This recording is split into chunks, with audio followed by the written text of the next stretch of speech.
सुप्रभात बच्चों। कक्षा चौथी, विषय हिंदी, उपविषय पाठ 6 पोंगल।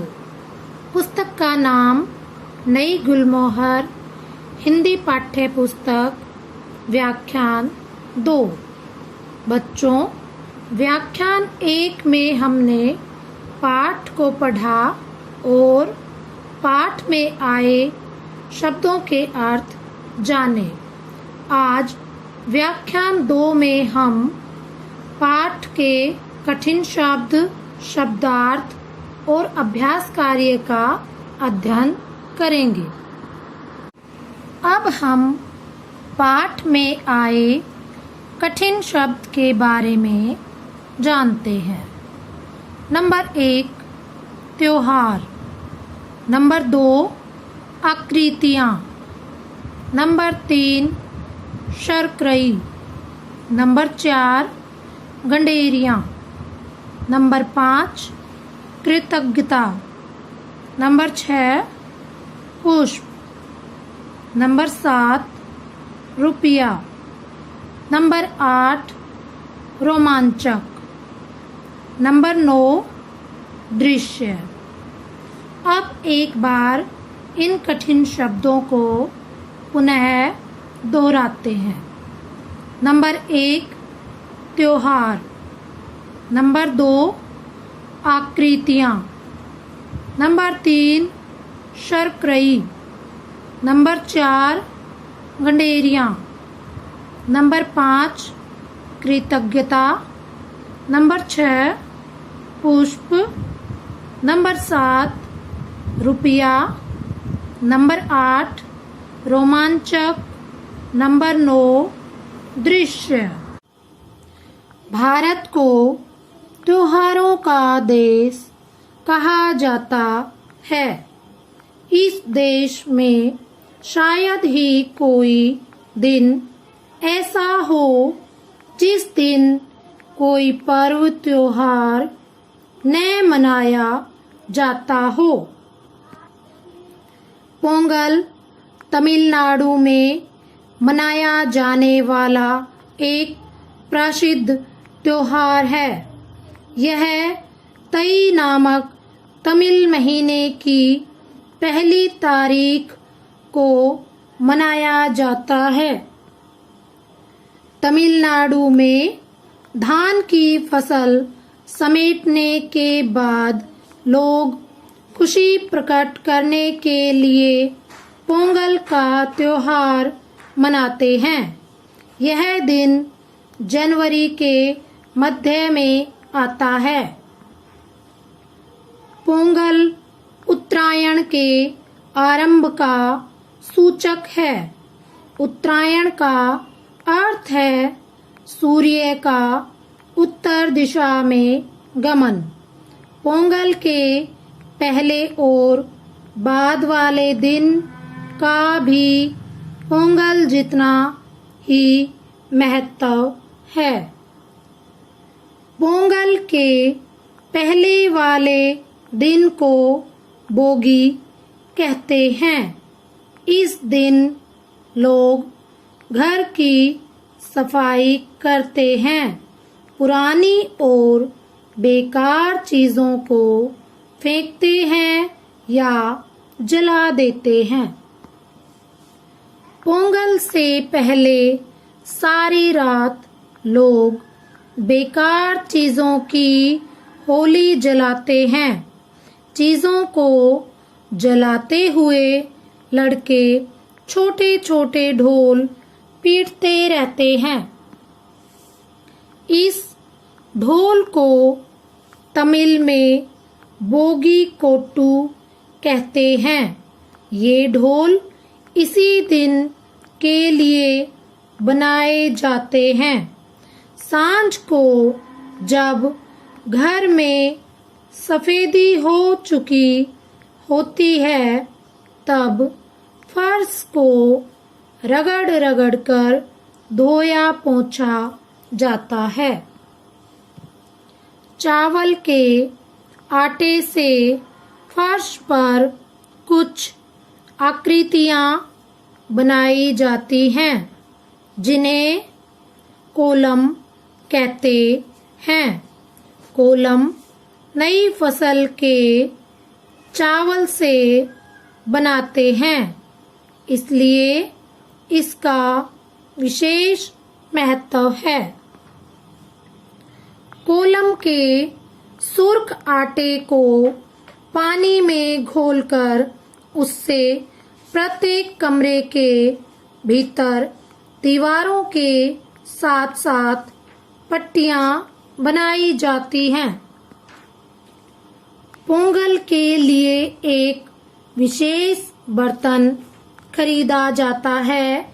उसमें दूध, नई फसल के चावल, गुड़ और मसाले डालकर सूर्य देवता के लिए शर्करई का भोग तैयार किया जाता है।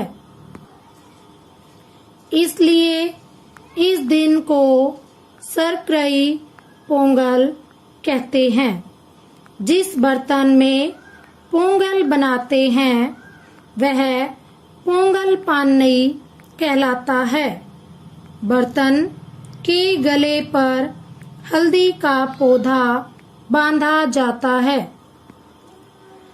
तमिलनाडु के लोग हल्दी को पवित्र मानते हैं। हल्दी और धान की फसल एक साथ निकलती है। इन्हीं दिनों ईख की फसल भी तैयार होती है। पोंगल की पूजा से पहले नए कपड़े पहनना जरूरी है, तभी पूजा में बैठने की अनुमति मिलती है। फिर सबके बीच शर्करई पोंगल बांटा जाता है। ईख काट काट कर गंडेरियां बनाई जाती हैं। तमिल में ईख को करुम्बू और गंडेरी को करुम्बू तुंडम कहते हैं। पोंगल के बाद वाला दिन माट्टू पोंगल के रूप में मनाया जाता है।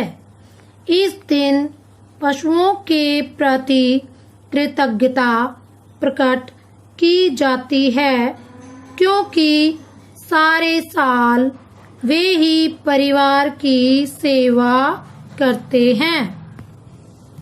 गायों के मस्तक पर हल्दी कुमकुम लगाई जाती है।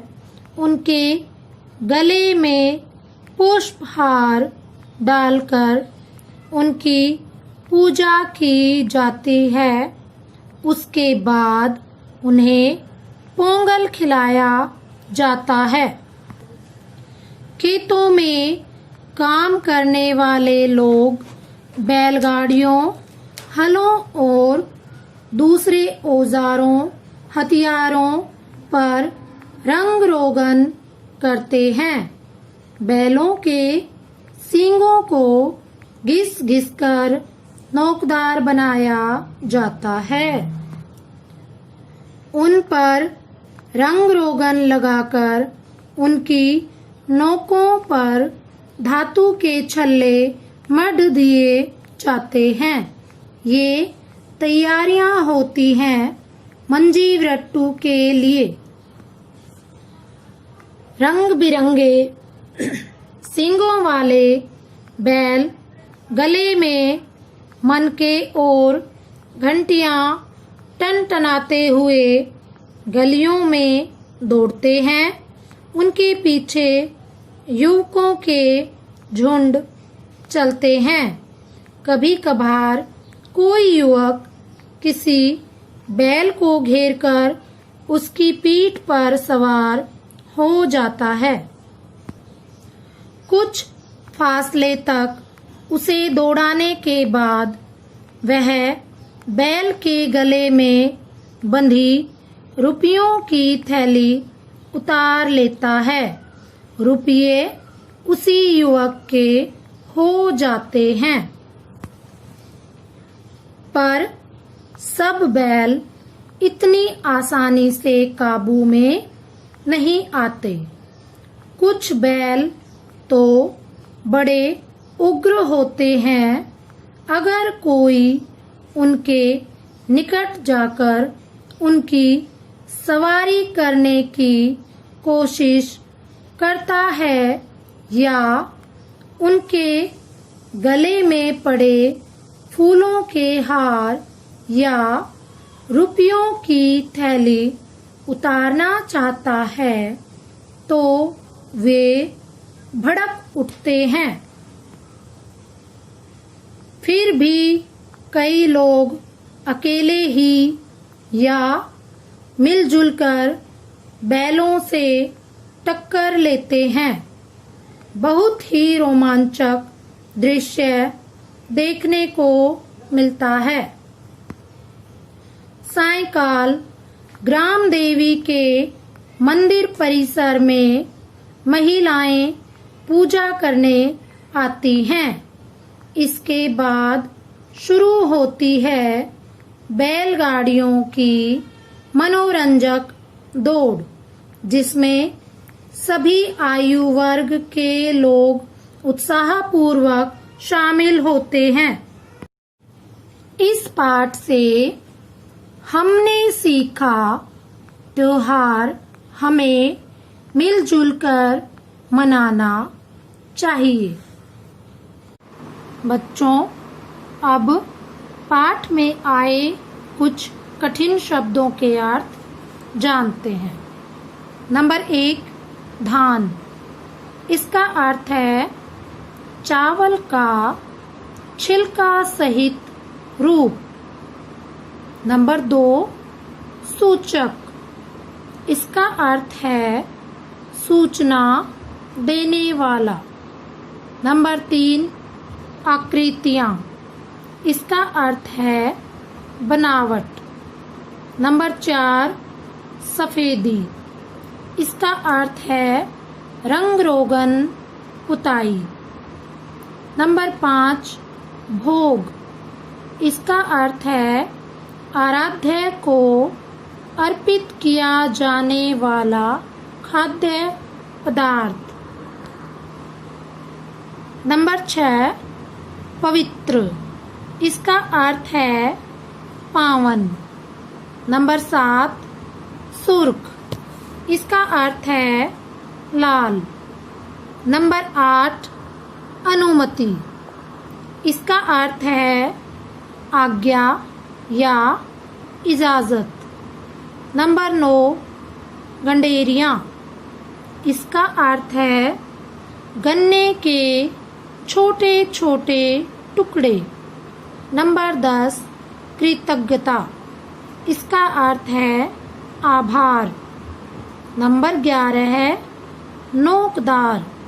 इसका अर्थ है पैना या बारीक। नंबर 12 है छल्ला। इसका अर्थ है गोलाकार। नंबर 13 है मनके। इसका अर्थ है सुराख वाले गोले। नंबर 14 है उग्र। इसका अर्थ है गुस्सैल। एक बार पुनः शब्दार्थ को दोहराते हैं। नंबर 1, धान। चावल का छिलका सहित रूप। नंबर 2, सूचक। इसका अर्थ है सूचना देने वाला। नंबर 3, आकृतियाँ। इसका अर्थ है बनावट। नंबर 4, सफेदी। इसका अर्थ है रंग रोगन या पुताई। नंबर 5, भोग। इसका अर्थ है आराध्य को अर्पित किया जाने वाला खाद्य पदार्थ। नंबर 6, पवित्र। इसका अर्थ है पावन। नंबर 7, सुर्ख। इसका अर्थ है लाल। नंबर 8 अनुमति, इसका अर्थ है आज्ञा या इजाजत। नंबर 9 गंडेरियां, इसका अर्थ है गन्ने के छोटे छोटे टुकड़े। नंबर 10 कृतज्ञता, इसका अर्थ है आभार। नंबर 11 है नोकदार, इसका अर्थ है पैना या बारीक। नंबर 12 है छल्ला, इसका अर्थ है गोलाकार। नंबर 13 है मनके, इसका अर्थ है सुराख वाले गोले। नंबर 14 है उग्र, इसका अर्थ है गुस्सैल। अभ्यास कार्य नंबर 1, सही उत्तर के सामने सही लगाइए। क, पोंगल बनाने वाले बर्तन को क्या कहते हैं? पोंगल बनाने वाले बर्तन को क्या कहते हैं? नंबर 1 पोंगल, नंबर 2 पोंगल पानई, नंबर 3 करुम्बू, नंबर 4 शर्करई। सही उत्तर है विकल्प 2 पोंगल पानई। ख, बोगी कोट्टू क्या है? बोगी कोट्टू क्या है? Number 1 tabla, number 2 drum, number 3 नगाड़ा, नंबर 4 ढोल। सही उत्तर है विकल्प 4 ढोल। ग, गंडेरियां किससे बनाई जाती हैं? गंडेरियां किससे बनाई जाती हैं? नंबर 1 ईख, नंबर 2 हल्दी, नंबर 3 आटा, नंबर 4 धान। सही उत्तर है विकल्प 1 ईख। नंबर 2, निम्नलिखित प्रश्नों के उत्तर लिखिए। प्रश्न क, पोंगल का त्योहार किस खुशी में मनाया जाता है?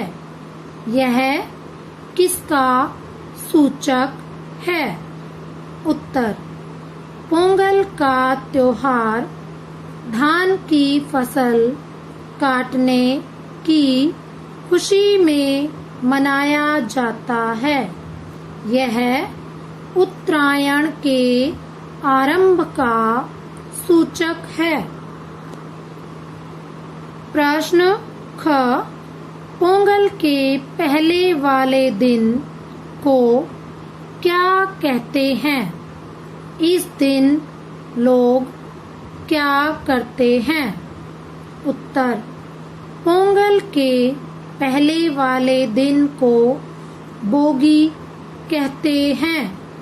इस दिन लोग पुरानी चीजों को फेंकते या जला देते हैं।